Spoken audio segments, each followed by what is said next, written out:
আজকে যে আমি গল্পটা বলতে যাচ্ছি সেই গল্পটা আমার ছেলের সাথে ঘটে যাওয়া আমার একটি ঘটনা। আমি জানি এমন ঘটনা পৃথিবীতে অনেক ঘটে, কিন্তু কোনো মা কখনো কাউকে বলে না, তবু আমি বলবো। তাই ধৈর্য সহকারে গল্পটি শেষ পর্যন্ত শুনতে থাকে। আর আমি গ্যারান্টি দিয়ে বলতে পারি, সম্পূর্ণ গল্প শুনলে তোমাদের পানি বের হবে। ক্ষুদিরাম মহেশতলা কলেজের ছাত্র। তার বয়স 21 বছর। কলকাতায় 5 বছর হস্টেলে থেকে পড়াশোনা শেষ করে বর্তমানে একটা সরকারি চাকরি করছে। গত বছরই চাকরি পেয়েছে, আর এ বছর কলকাতায় ট্রান্সফার হয়েছে। মাঝে মাঝে বাড়ি আসতো আর 34 দিন থেকে আবার ফিরে যেত। বাড়িতে ক্ষুদিরামের মা অর্চিতা দেবী থাকে।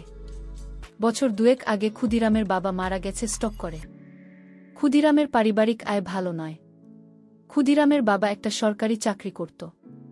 বাবা মারা যাওয়ার পরে সরকার থেকে কিছু টাকা পয়সা পেয়েছিল, যেটা দিয়ে ক্ষুদিরামের পড়াশোনা আর ওর মায়ের সংসার কোনোভাবে চলে যাচ্ছে। অর্চিতা দেবীর বয়স 42 বছর এবং খুব সুন্দর দেখতে। এই বয়সেও নিজের যৌবন ধরে রেখেছে। অর্চিতা দেবীর স্বামী মারা যাওয়ার পরে সে একাই থাকত আর মনে মনে ভাবতে, ছেলের কলকাতায় ট্রান্সফার হওয়ার পরে ছেলের একটা বিয়ে দিয়ে ছেলে বুকে নিয়ে সুখে শান্তিতে বসবাস করবে। অর্চিতার এক বান্ধবীর নাম উর্বশী। অর্চিতার বাড়ির কিছু দূরেই থাকে। উর্বশীর স্বামী সেনাবাহিনীতে চাকরি করাকালীন মারা যায়। উর্বশীর একটাই মেয়ে গীতা। উর্বশীর বয়স 40 বছর, আর মেয়ে গীতার বয়স 21 বছর। কলেজে পড়ছে। উর্বশীর আর্থিক অবস্থা অনেক ভালো, নিজেদের দোতলা বাড়ি আছে। উর্বশী অর্চিতাকে বলেছে যে ক্ষুদিরামের সাথেই তার বিয়ে দিতে, কারণ ক্ষুদিরামকে খুব পছন্দ উর্বশী। ক্ষুদিরামরা ভাড়া বাড়িতে থাকত, একটাই ঘর, রান্নাঘর আর বাথরুম। যেহেতু অর্চিতা স্বামী মারা যাওয়ার পরে একাই থাকত, তাই কোনো অসুবিধা হয়নি। কিন্তু এবার ক্ষুদিরাম ফিরে এলে একটা ঘরে কিভাবে চলবে সেটাই অর্চিতা চিন্তা করছিল। তাই একদিন অর্চিতা উর্বশীকে এই কথাগুলো বলল। উর্বশী সব শুনে বলল, অর্চিতা, তোকে তো আমি বলেছি ক্ষুদিরাম কলকাতায় ট্রান্সফার হয়ে এলে এক শুভক্ষণ দেখে ক্ষুদিরাম আর রিদ্ধি তার বিয়েটা দিয়ে দেব, আর আমরা সবাই মিলেই বাড়িতেই থাকব। এত বড় বাড়িতে শুধু আমরা দুজন মা মেয়ে থাকি, তোরা এখানে চলে এলে সবাই মিলে আনন্দ করে থাকা যাবে। অর্চিতা উর্বশীর কথা শুনে আনন্দে বলল, আমি ছেলে ওর সাথে কথা বলে তোকে জানাবো। কিছুদিনের মধ্যে ক্ষুদিরাম ফোন করে জানাল যে শুক্রবার সে বাড়ি আসছে। প্রায় 6 মাস পরে ক্ষুদিরাম বাড়ি ফিরছে বলে সেদিন অর্চিতা ভালো ভালো রান্না করে রেখেছিল। তারপর স্নান করে একটা ভাল শাড়ি পরে ছেলের জন্য অধীর আগ্রহে অপেক্ষা করছিল। প্রায় একটা নাগাদ ক্ষুদিরাম বাড়ির সামনে এসে দরজায় কড়া নাড়ল। অর্চিতা দরজা খুলে দেখল 3-4টা ব্যাগ হাতে আর কাঁধে নিয়ে ক্ষুদিরাম হাসি মুখে দাঁড়িয়ে আছে। ঘরে এসে ব্যাগগুলো নামিয়ে মাকে জড়িয়ে ধরল ক্ষুদিরাম। অর্চিতা ক্ষুদিরামকে জড়িয়ে ধরে থাকল কিছুক্ষণ। তারপর ছেলের হাত থেকে নিজেকে ছাড়িয়ে অর্চিতা বলল, অনেক বেলা হয়ে গেছে ক্ষুদিরাম, যা স্নান করে নিয়ে আগে খেয়ে তারপর না হয় ব্যাগগুলো থেকে সবার করবি আর গল্প করা যাবে। ক্ষুদিরাম বলল, ঠিক বলেছ মা, খিদেতে পেট বলছে, আমি তাড়াতাড়ি স্নান করে আসছি, তুমি খাবার? এই বলে ক্ষুদিরাম বাথরুমে চলে গেল। ভেতরে দেখল ওর মা ওর জন্য একটা হাফ প্যান্ট আর তোয়ালে রেখে দিয়েছে। তাই দেরি না করে ভালো করে স্নান করে ক্ষুদিরাম হাফ প্যান্ট পরে খালি গায়ে বাইরে এসে দেখল মা খাবার বেড়ে মেঝেতে বসে আছে। ক্ষুদিরাম আয়ের উল্টো দিকে বসে খেতে শুরু করল। খেতে খেতে আমাকে দেখছিল ক্ষুদিরাম, আর মনে মনে ভাবল যে মাকে আগের থেকে যেন আরও সুন্দরী লাগছে। অর্চিতা সেটা দেখে জিজ্ঞেস করল, কি এত দেখছিস ক্ষুদিরাম? ক্ষুদিরাম বলল, তোমায় দেখছি মা, তোমায় শাড়িতে খুব সুন্দর লাগছে। এটা কি নতুন শাড়ি? অর্চিতা বলল, না রে, এটা পুরনো শাড়ি, তবে খুব কম পড়েছে বলে এটা নতুনের মতো লাগছে। ক্ষুদিরাম বলল, মা, চাকরি তো আমি পেয়ে গেছি, এবার আর তোমার কোনো দুঃখ রাখব না। অর্চিতা হেসে বলল, সে আমি জানি ক্ষুদিরাম, আমি এখন অনেক নিশ্চিন্ত যে তুই এবার আমাদের দুজনের সংসার চালাতে পারবি। এই শুনে ক্ষুদিরাম হেসে বলল, সে আর বলতে না, আমার সুন্দরী মাকে আমি এবার থেকে সুখে রাখব। ক্ষুদিরামের কথা শুনে অর্চিত হেসে উঠল। এইভাবে কথা বলতে বলতে দুজনে খাওয়া শেষ করল। অর্চিতা থালা বাসন নিয়ে রান্নাঘরে ধোয়ার জন্য চলে গেল। ক্ষুদিরাম হাত মুখ ধুয়ে ঘরে এসে ব্যাগ থেকে জিনিসপত্র বার করতে শুরু করল। একবার রান্নাঘরের দিকে তাকিয়ে ব্যাগ থেকে 2টা বাংলা গল্পের বই তাড়াতাড়ি বের করে নিয়ে নিজের বইয়ের তাকে লুকিয়ে রাখল। কিছুক্ষণ পরে অর্চিতা ঘরে এসে বিছানায় বসল। অর্চিতা ছেলের সব জামা প্যান্ট একদিকে সরিয়ে রাখতে রাখতে বলল, তোর সব জামা তো পুরনো হয়ে গেছে, এবার কিছু নতুন কিনে নিস। ক্ষুদিরাম বলল, ঠিক আছে মা, এ মাসে স্যালারি পেয়ে তোমার আমার জন্য নতুন কাপড় কিন। তারপর ক্ষুদিরাম সব জিনিস বিছানা থেকে সরিয়ে অর্চিতার মুখোমুখি বসে গল্প করতে শুরু করল। অর্চিতা বলল, ক্ষুদিরাম, এখন তোর কী রকম লাগছে? পড়াশোনা করে চাকরি করছিস, এবার কলকাতায় ট্রান্সফার হয়ে গেল। ক্ষুদিরাম বলল, সে রকম কিছু না, কিন্তু এবার থেকে তোমার সাথে থাকতে পারব, এই জন্য আমি খুব খুশি। এই বলে মায়ের কোলে মাথা রেখে শুয়ে পড়ল। অর্চিতা ছেলের কথা শুনে খুব খুশি হল, আর ক্ষুদিরামের মাথায় হাত বুলিয়ে দিতে লাগল। ক্ষুদিরাম শুয়ে শুয়ে অর্চিতাকে দেখছিল আর মনে মনে ভাবছি, তোমাকে সত্যি খুব সুন্দর দেখতে। এইভাবে কিছুক্ষণ থাকার পরে অর্চিতা হেসে বলল, ক্ষুদিরাম, এবার মুরবশির সাথে কথা বলতে হবে তোর বিয়ের জন্য। ক্ষুদিরাম তখন মায়ের কোল থেকে মাথা সরিয়ে উঠে বসে বসে মায়ের দুই কাঁধে দু হাত রেখে বলল, না মা, এখন নয়, এখন শুধু আমার সুন্দরী মাকে সুখী করার সময়, বুকে নয়। অর্চিতা হেসে বলল, আমি তো ভালোই আছি, এবার তোর একটা বড় এসে গেলে আমার অসুবিধা হবে, আর তোর অসুবিধা হবে। ক্ষুদিরাম নিজের মুখটা অর্চিতার মুখের কাছে এনে বলল, আমাদের কি সুবিধা হবে মা, বুয়েলে? অর্চিতা বলল, আমার একটা গল্প করার সাথী হবে, আর তোর জীবনসাথী হবে। আর সত্যি বলছি দিদি, তা খুব সুন্দরী আর ভালো মেয়ে, তোকে খুব সুখে রাখবে। ক্ষুদিরাম অর্চিতাকে বলল, আমি তোমায় সুখে রাখব, তাই তোমার আর কিছু লাগবে না। অর্চিতা ক্ষুদিরামের কথা শুনে একটু চমকে উঠে বলল, ঠিক আছে, এবার তুই একটু রেস্ট নিয়ে, আমি একটু বেরোচ্ছি, একবারে বাজার করে ফিরব। এই বলে অর্চিতা উঠে দাঁড়িয়ে নিজের শাড়িটা ঠিক করতে লাগল। ক্ষুদিরাম উঠে দাঁড়িয়ে মাকে দেখতে লাগল। কিছুক্ষণ পরে অর্চিতা বাড়ি থেকে বেরিয়ে যেতেই ক্ষুদিরাম দরজা বন্ধ করে ঘরে এসে নিজের আরেকটা ব্যাগ খুলে মায়ের একটা ছোট জামা দেখে নাক দিয়ে গন্ধ নিতে থাকল। ক্ষুদিরাম হস্টেলে থাকাকালীন বন্ধুদের পাল্লায় পড়ে সব বই পড়া শুরু করেছিল। সব সম্পর্কের মধ্যে মা ছেলে নিয়ে এগুলো পড়তে বেশি ভালোবাসত। সেই জন্য 6 মাস আগে যখন বাড়ি এসেছিল তখন মায়ের একটা ছোট জামা লুকিয়ে নিজের সাথে নিয়ে গিয়েছিল। তারপর থেকে হস্টেলে ক্ষুদিরাম বই পড়তে পড়তে মায়ের ছোট জামা জড়িয়ে ধরে নিজেকে শান্ত করত। যেহেতু খুব ক্লান্ত ছিল তাই মাকে চিন্তা করতে করতে কিছুক্ষণের জন্য ঘুমিয়ে পড়ল। তারপর কিছুক্ষণ পরে বাথরুমে গিয়ে পেচ্ছাপ করতে গিয়ে দেখল বাথরুমে মা একটা ছোট জামা ঝোলানো আছে। অর্চিতা তাড়াহুড়োয় সেটা সরিয়ে রাখতে ভুলে গিয়েছিল। ক্ষুদিরাম পেচ্ছাপ করে ওটা নিজের নাকে শুকে বুঝল এটা মায়ের ব্যবহার করা। সেটা অর্চিতা ধুতে ভুলে গেছে। ক্ষুদিরাম অনেকক্ষণ সেটাকে নিয়ে গন্ধ শুকতে লাগল। ক্ষুদিরাম নিজেকে আর কন্ট্রোল করতে না পেরে নিজের কাজ করতে লেগে গেল। প্রায় 15 মিনিট ধরে চলল সেই কাজ। তারপর সেটা যেখানে ছিল সেখানে রেখে নিজেকে পরিষ্কার করে ঘরে এল। মনে মনে অপরাধ বোধ হচ্ছিল নিজের মাকে নিয়ে এরকম ভাবতে, কিন্তু এটাও বুঝতে পারল আজকের সব থেকে বেশি তৃপ্তি পেয়েছে। কিছুক্ষণ পরে ক্ষুদিরামের পাপবোধ পরিবর্তন হল, আর ভাবতে লাগল কিভাবে মাকে আরও কাছে পাওয়া যায়।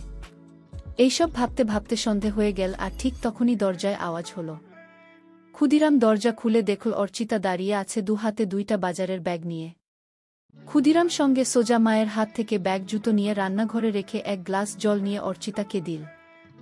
অর্চিতা বিছানায় বসে জলটা খেয়ে জিজ্ঞেস করল, সারা দুপুর বিকেল কি করলি ক্ষুদিরাম? একটু ঘুমিয়েছিল আসতো?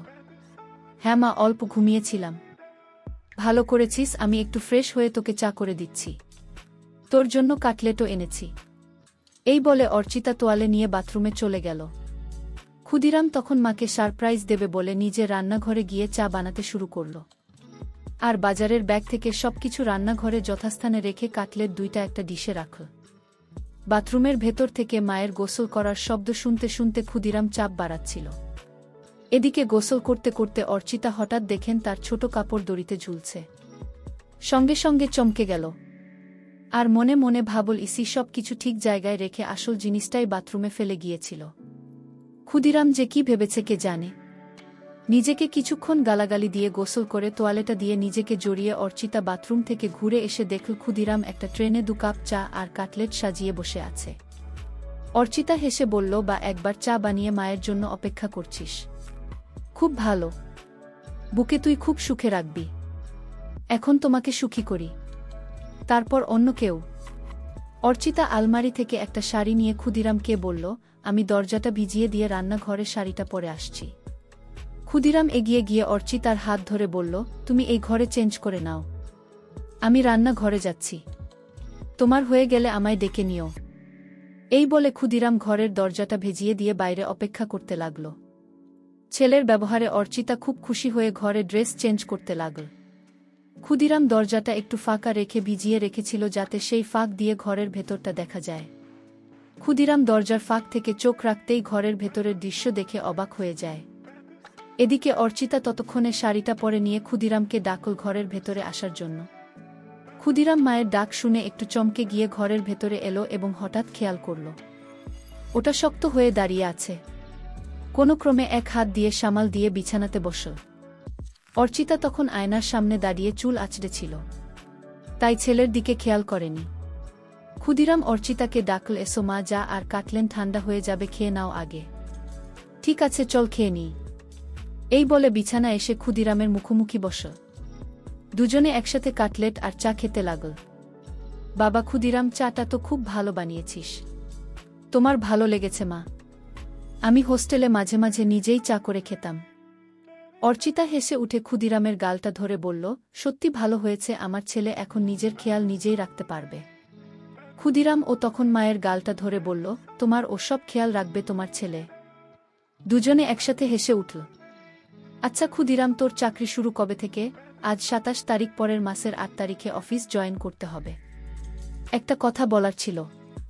কি কথা বলো? উর্বশী, কি তোর মনে আছে উর্বশী মাসি কেন মনে রাখব না? মা আমায় এত ভালোবাসে।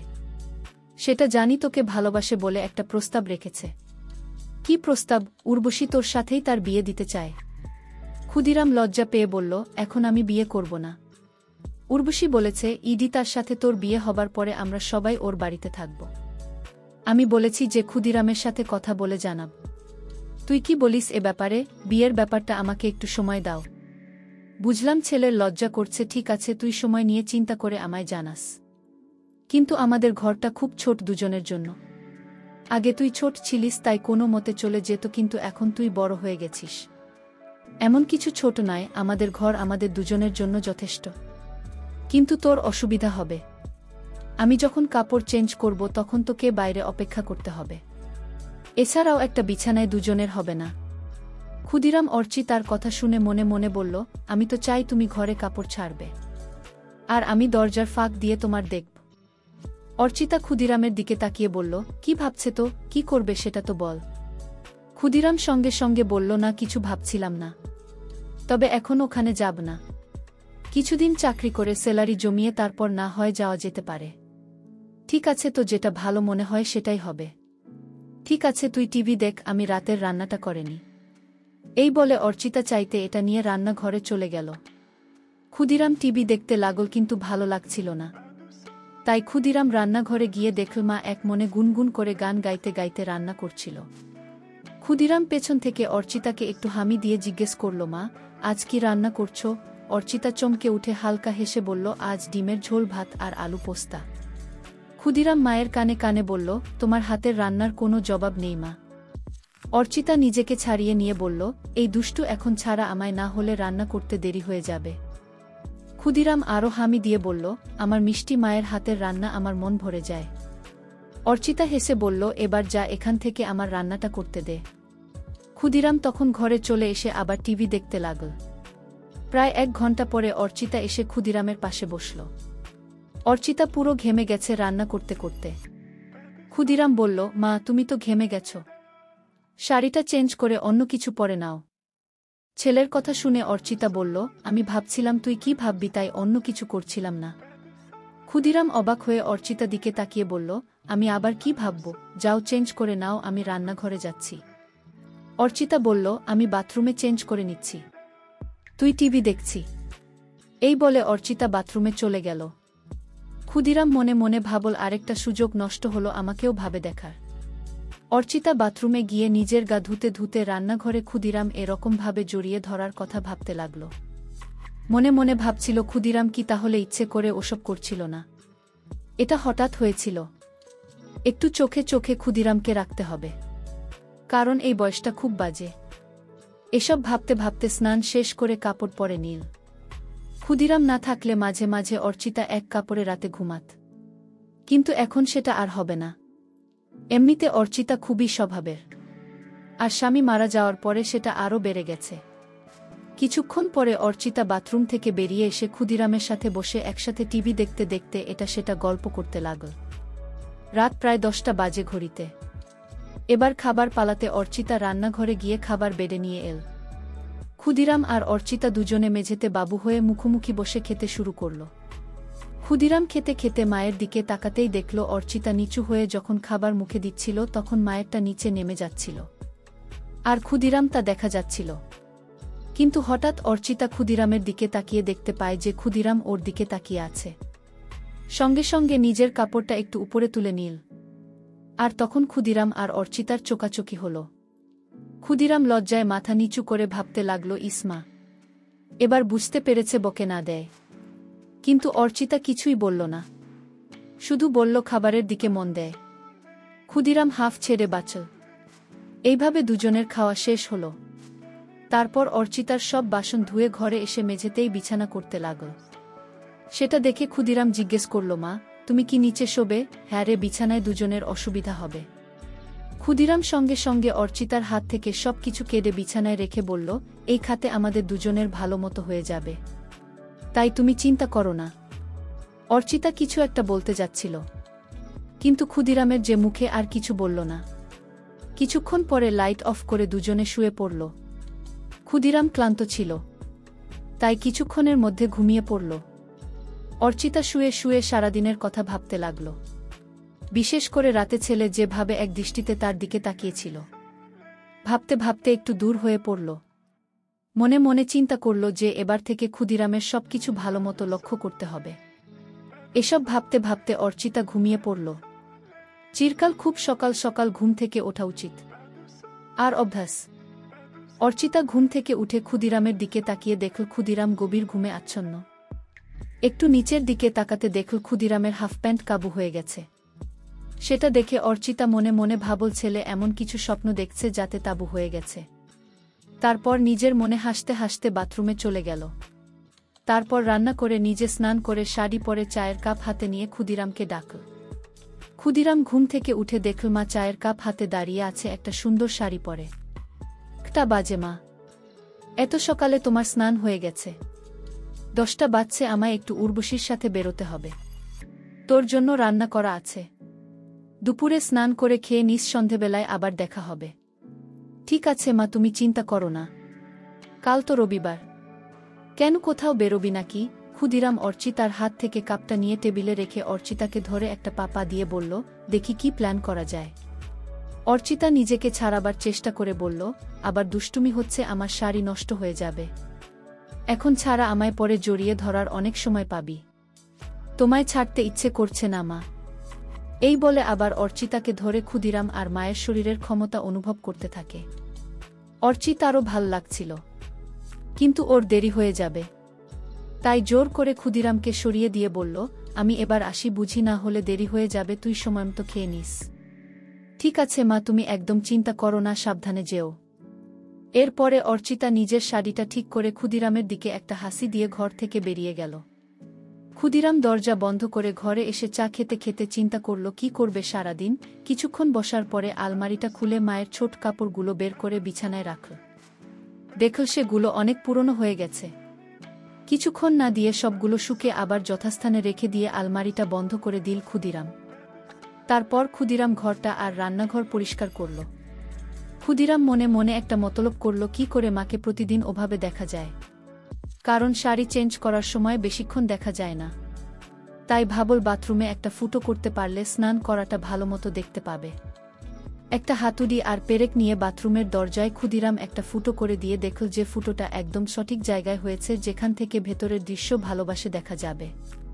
তারপর স্নান করে খেয়ে নিয়ে একটু ঘুমোতে গেল ক্ষুদিরাম। ঘুম থেকে উঠে দেখল যে সন্ধে হয়ে গেছে আর অর্চিতার আসার সময় হয়ে গেছে। কিছুক্ষণের মধ্যে দরজায় আওয়াজ শুনে ক্ষুদিরাম দরজা খুলে দিয়ে দেখল অর্চিতা এসেছে। ভেতরে এসে অর্চিতা বলল, ক্ষুদিরাম দুপুরে খেয়েছিস তো? হ্যাঁ মা, খেয়েছিলাম।